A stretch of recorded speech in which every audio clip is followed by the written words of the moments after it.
Bonjour, je suis Bruno Magret, je suis philosophe praticien, enseignant, formateur, animateur socioculturel et j'anime des débats philosophiques, c'est-à-dire des cafés philo, à la médiathèque de Montrouge depuis de nombreuses années, un vendredi par mois, de 17h30 à 19h30. Je suis également l'un des initiateurs des nouvelles pratiques philosophiques en France et des cafés philo. Alors qu'est-ce que les nouvelles pratiques philosophiques?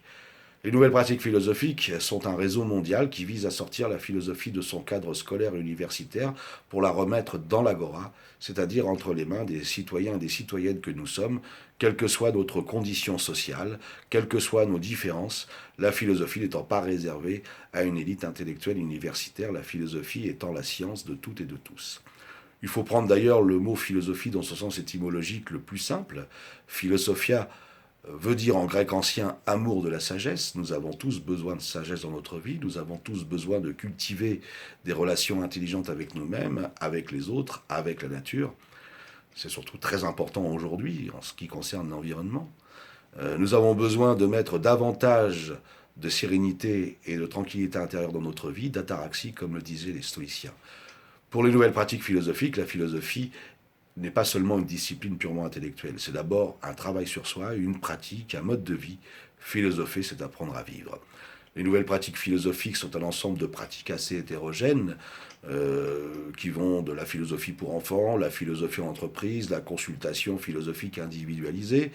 Elles tiennent leur colloque tous les ans à l'UNESCO lors des Journées mondiales de la philosophie.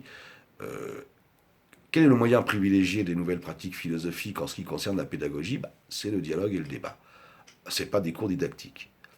Il est évident que si je dialogue avec quelqu'un qui pense le contraire de ce que je pense, j'ai trois attitudes possibles. Je prends la fuite, je deviens agressif, ou je fais face et je suis obligé de travailler sur moi.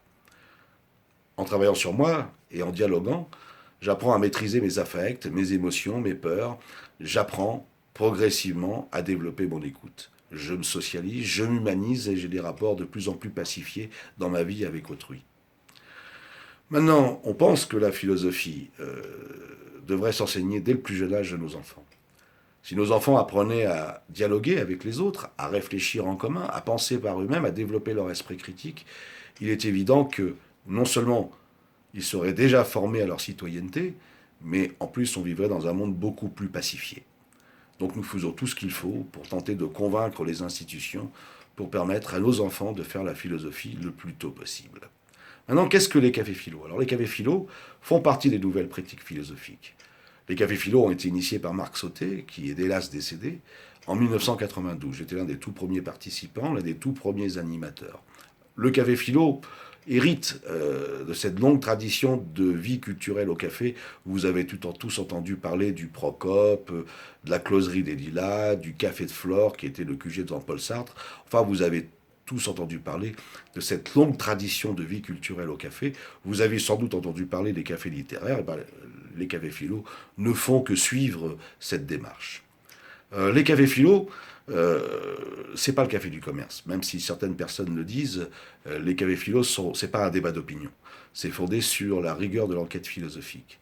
Dans les cafés philo, on apprend à penser par soi-même, on apprend à accoucher de sa propre pensée, de ses propres idées, c'est ce qu'on appelle la maïotique, et il faut tout le talent et le travail d'un animateur, d'un philosophe praticien pour cela.